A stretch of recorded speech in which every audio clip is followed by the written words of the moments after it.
Assalamualaikum, salam sejahtera yang dihormati tenaga pengajar kami bagi subjek GM 2023 pengurusan sumber manusia. Kami daripada UEM Miri, batch 2018 hingga 2023.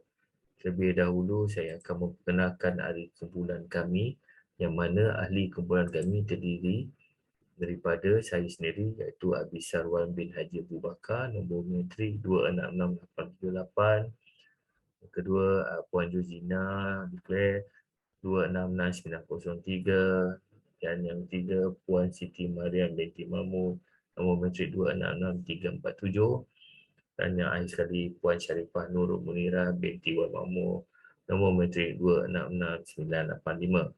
Jadi untuk tugasan kumpulan kami telah pecahkan pada beberapa bahagian yang mana semua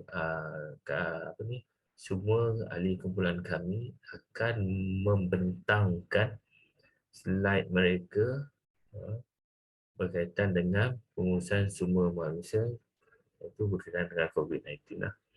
Jadi di dalam slide kami bagikan kepada 7. Yang pertama adalah tentang pendahuluan. Yang kedua adalah definisi pengurusan sumber manusia. Yang ketiga, kepentingan pengurusan sumber manusia. Keempat, objektif pengurusan sumber manusia. Kelima, isu perkembangan pengurusan sumber manusia tahun 2021. Yang keenam, cadangan bagi isu. Dan yang ketujuh, kesimpulan. Jadi untuk pembentangan saya hari ini, saya hanya akan membentangkan pada nombor 6 iaitu bercadangan bagi isu, dan penutup dia adalah kesimpulan, iaitu yang nombor 7. Pengurusan sumber manusia ataupun HRM ialah operasi dalam syarikat yang direka bentuk untuk memaksimumkan prestasi pekerja bagi memenuhi matlamat dan objektif strategik majikan.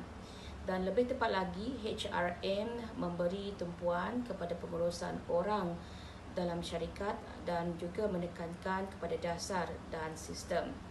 Baik, pengurusan sumber manusia HRM adalah amalan pengambilan, penempatan dan pengurusan pekerja organisasi. Dan HRM juga sering disebut hanya sebagai sumber manusia ataupun HR. Baik, sebuah syarikat atau jabatan HR organisasi biasanya bertanggungjawab untuk mencipta, melaksanakan dan mengawasi dasar yang mengawal pekerja dan hubungan organisasi dengan pekerjanya.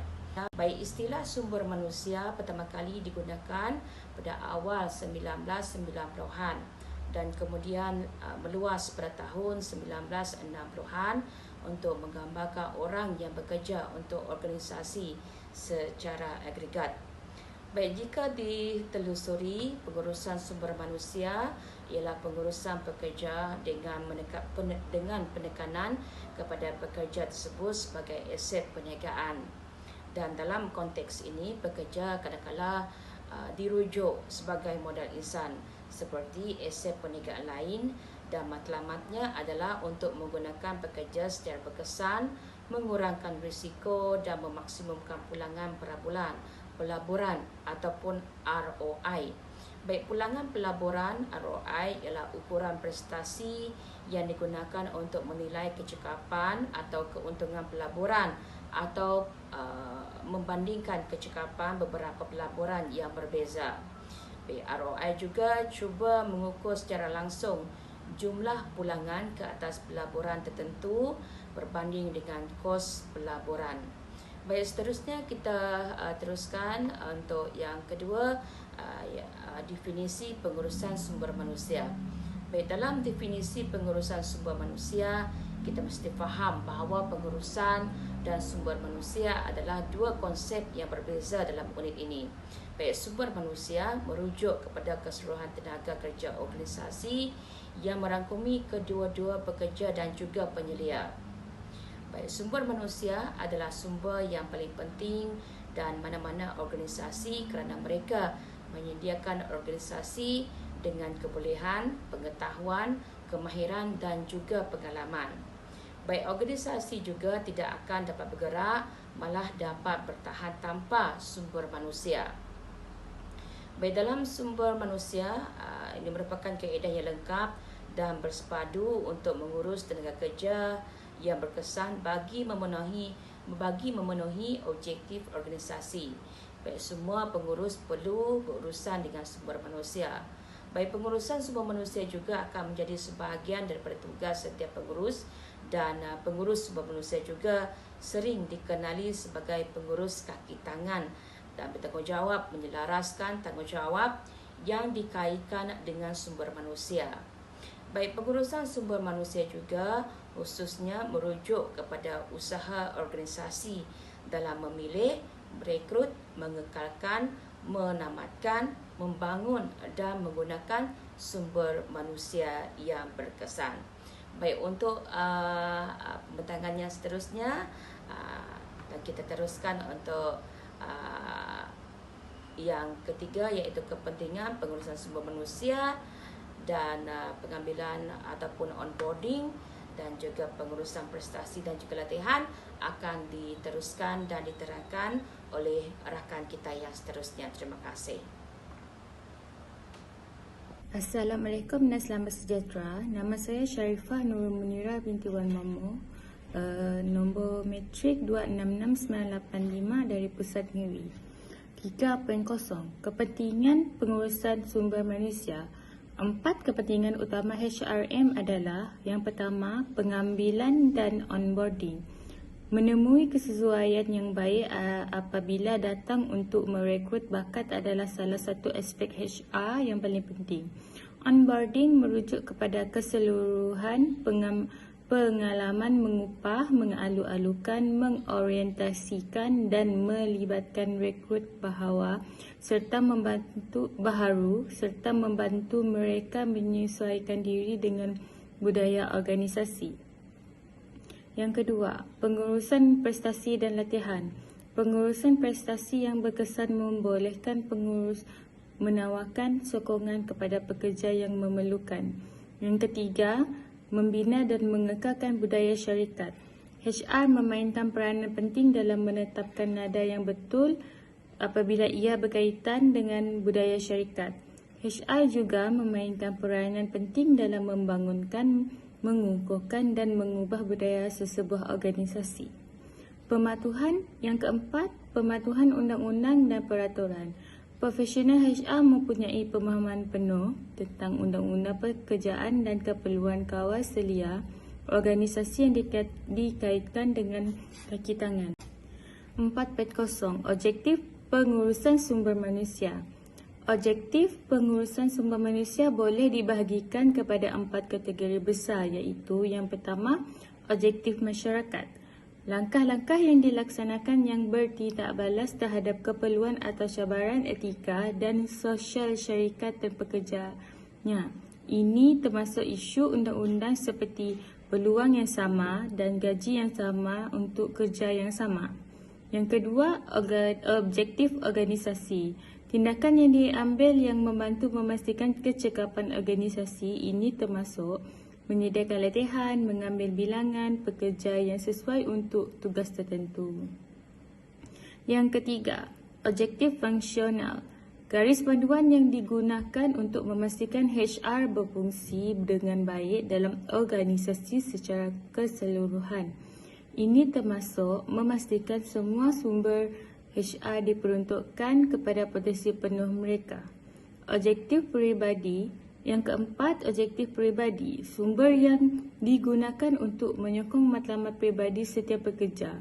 Ini termasuk menawarkan peluang untuk pendidikan atau pembangunan kerjaya serta mengekalkan kepuasan pekerja.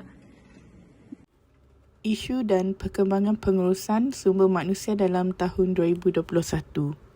Merancang kembali normal atau normal baharu. Pandemik coronavirus telah memaksa penilaian semula cara menjalankan urusan sumber manusia. Sebagai sebahagian daripada ini, fungsi HR menjadi tumpuan utama. Setiap organisasi mesti memutuskan bagaimana keadaan normal baharu bagi mereka. Firma sedang bergelut untuk menentukan normal baharu yang paling sesuai untuk mereka dari segi perkara yang boleh dilaksanakan dan perkara yang dikehendaki oleh pekerja. Menekankan sokongan kesihatan mental. Penyakit mental berpotensi membahayakan kesihatan emosi dan mental seseorang individu. Keburukan yang teruk, gangguan bipolar, skizofrenia dan penyakit mental lain yang tidak dirawat boleh menyukarkan seseorang untuk melakukan kerja dan fungsi harian. Ia juga akan memberi kesan kepada persekitaran dan interaksi dengan orang lain. Sejak negara berhadapan dengan isu wabak COVID-19, mereka yang mahir bekerja di bawah tekanan mungkin bergelut dengan gegaran susulan pandemik dalam beberapa bulan akan datang. Oleh itu, majikan harus memastikan untuk menawarkan pelan kesihatan dan sumber yang menyediakan sokongan yang mencukupi untuk menangani isu kesihatan mental. HR harus melatih semua pengurus tentang cara mendekati pekerja secara bijaksana tentang sumber kesihatan mental. Dengan berbuat demikian, mereka akan membantu tenaga kerja mereka menjadi lebih berdaya tahan. Menangani tuntutan pematuhan baharu. Masalah COVID-19 telah mengakibatkan beberapa perubahan di tempat kerja dan organisasi pekerja. Lebih banyak equity dalam sumber manusia diperlukan. HR diberi peluang baharu dalam era pasca COVID-19 untuk memikirkan semula struktur organisasi dan tempat kerja mereka bagi menjadikan tenaga kerja sebagai pemacu utama kejayaan jangka panjang dan masa depan syarikat. Seruan untuk keadilan sosial telah meningkatkan tuntutan pematuhan yang melibatkan segala-galanya daripada gangguan di tempat kerja kepada diskriminasi. Profesional HR perlu mahir dalam keperluan pematuhan yang baru muncul mengenai topik seperti pemberi maklumat, ketelusan pembayaran dan keselamatan data. Penerangan kerja yang tidak tepat boleh membawa kepada pelbagai isu. Pekerja yang berkemampuan mengalami kehilangan dalam kerja dan dorongan mental akibat pengambilan yang tidak mencukupi.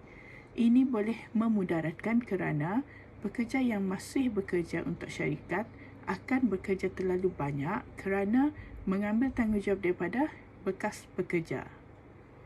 Jadi untuk cadangan ini kami telah pecahkan kepada 3, iaitu pertama adalah ke arah kehidupan norma baru, kedua adalah kawalan masalah mental dan emosi, dan yang ketiga adalah memenuhi tuntutan pematuhan baru. Jadi untuk ke arah kehidupan norma baru di zaman COVID-19, pihak pandemik coronavirus juga telah mengganggu pasaran buruh dengan mencetuskan siri percubaan besar-besaran dan segera dengan pengaturan kerja yang fleksibel dan hubungan baru dengan persekitaran kerja berpusat. Jadi pengurusan sumber manusia telah membuat pelbagai percubaan besar-besaran bagi memastikan kaki tangan mereka bekerja dalam keadaan kerja yang fleksibel. Pengaturan kerja yang fleksibel telah mencabar hubungan tradisional dengan pekerja dan majikan dengan majikan masa kerja dan waktu kerja. So dia masa kerja dan waktu kerja. Masa kerja ini melibatkan masa bekerja di rumah ataupun di tempat kerja, dan masa waktu kerja adalah yang fleksibel. Maksudnya kalau bekerja di pejabat mungkin daripada pukul 8 sehingga pukul 1, dan akan pada pukul 1 sehingga pukul 5 akan ada kumpulan kedua. Itu dia waktu masa kerja. Keseimbangan hidup, kerja hidup WLB dan hubungan individu dengan bekerja. Memandangkan pandemik menetapkan semua trend kerja utama, pemimpin sumber manusia perlu memikirkan semula tenaga kerja dan strategi perancangan, pengurusan prestasi dan pengalaman. Perluasan pekerja luar jangka merupakan antara langkah yang boleh dipraktikkan akibat ketidakpastian ekonomi.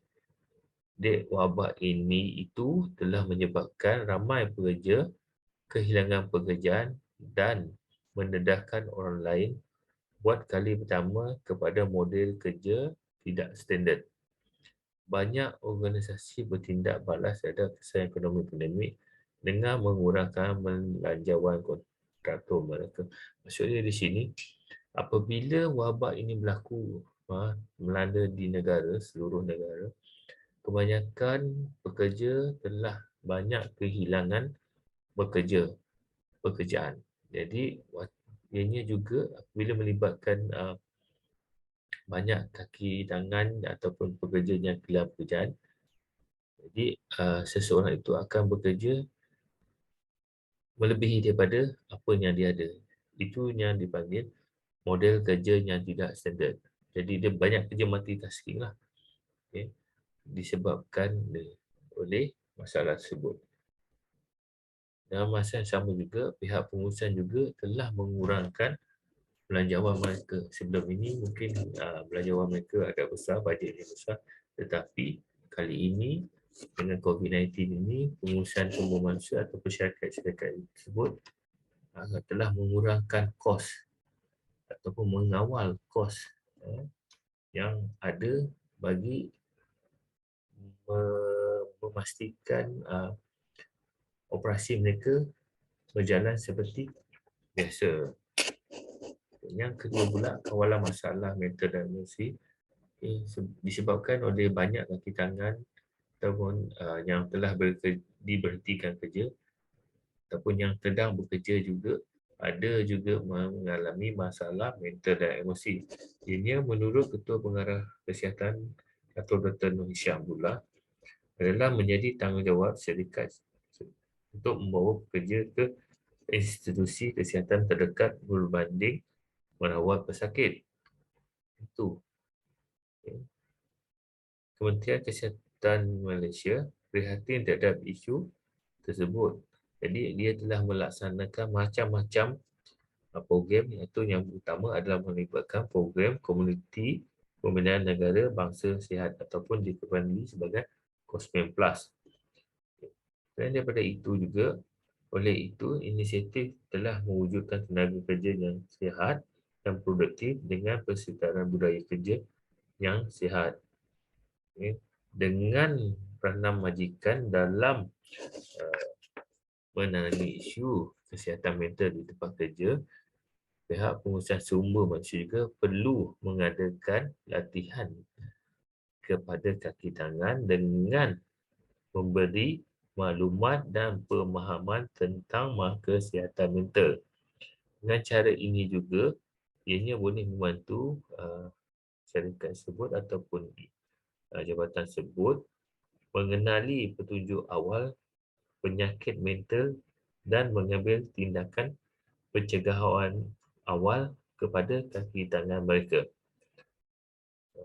Pihak Kementerian Kesihatan Malaysia juga turut menawarkan perkhidmatan psikiatri dan kesihatan mental kepada rakyat Malaysia melalui 4 institusi mental dan 52 hospital kerajaan.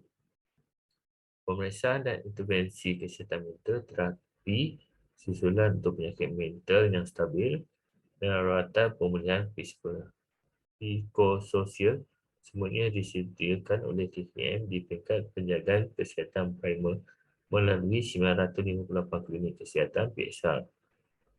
Selain itu, Kementerian Kesihatan telah menubuhkan 32 pusat kesihatan mental komuniti itu dikenali sebagai mentari di seluruh negara untuk penyediaan rawatan mengesal awalan dan pemulihan bagi pesakit mental.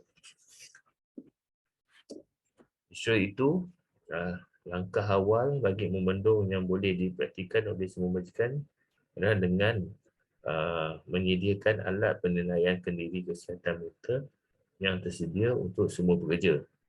Sebenarnya menawarkan pemeriksaan klinikal percuma dan bersubsidi untuk kemurungan daripada profesional kesihatan mental yang berkelayakan dan diikuti dengan maklum balas terarah dan rujukan klinikal apabila ianya mengikut kesesuaian. Seterusnya pergi kepada cadangan kami yang ketiga, iaitu memenuhi tuntutan pematuhan baru untuk mengurangkan kesan wabak COVID-19 terhadap peniaga, pekerja, pelanggan dan orang awam. Ini adalah penting untuk semua majikan merancang sekarang bagi memastikan COVID-19 ini dapat dibendung ataupun setiap pemantauan harus dipatuhi. Bagi majikan yang telah pun merancang untuk wabak tersebut, okay, ini perlu juga melibatkan pengemaskinian perancangan untuk menangani perkara yang berisiko pendadahan sumber pendengar melalui penghantaran dan ciri asas SARS-CoV dan yang lain-lain. Majikan juga perlu menggalakkan kaki tangan mereka mencuci tangan dengan kerap dan meluruh.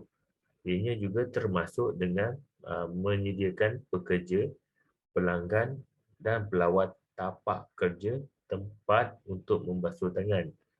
Sekiranya jika ada sabun dan air mengalir tidak disediakan, pihak majikan perlu menyediakan sapu tangan yang berasas alkohol yang mengandungi sekurang-kurangnya 60% alkohol. Galakkan juga pekerja untuk tinggal di rumah jika mereka sakit, ianya terutama bagi masalah pernafasan, batuk dan bersin. Jadi itu dia cadangan kami, kumpulan kami bagi 3 inilah. Jadi seterusnya pergi kepada kesimpulan. Jadi kesimpulan ini juga saya pecahkan kepada 4, iaitu keupayaan kajian sikap, urusan penting dalam pengurusan dan keberkesanan. Keupayaan dia prestasi pengurusan semua manusia perlu dinilai dari segi keupayaan dengan mewujudkan mutu kerja yang baik tanpa baik bagi tenaga kerjanya. Pihak semua manusia yang kedua, kajian sikap, pihak semua manusia juga perlu menyediakan kajian-kajian berkaitan dengan sikap serta kepuasan pekerja untuk mereka nilai. Yang ketiga, unsur penting dalam pengurusan yang mana pihak pengurusan semua manusia perlu menilai ataupun membuat kajian dan kepentingan di dalam menilai prestasi kaki tangan mereka semasa pandemik COVID-19. Jadi daripada semua tersebut, apa dia last sekali adalah keberkesanan. Jadi dengan 3 di atas keupayaan kajian sikap, unsur penting dalam pengurusan, pihak yang terakhir adalah keberkesanan. Bagaimana keberkesanan pelayan ini dibuat oleh pihak sumber manusia. Sekiranya 3 cadangan yang di atas tadi dapat dilaksanakan dengan baik, maka keberkesanan bagi pengawalan norma baru itu dapat dipraktikkan dengan jayanya tanpa ada apa-apa masalah. Jadi sekian saja daripada saya untuk persembahan yang terakhir. Jadi saya mewakili kaki tangan kami ataupun ahli kumpulan kami mengucapkan ribuan terima kasih kepada tenaga pengajar bagi subjek GM 2023 pengurusan semua manusia. Itu saja daripada saya. Sekian, terima kasih. Assalamualaikum warahmatullahi wabarakatuh.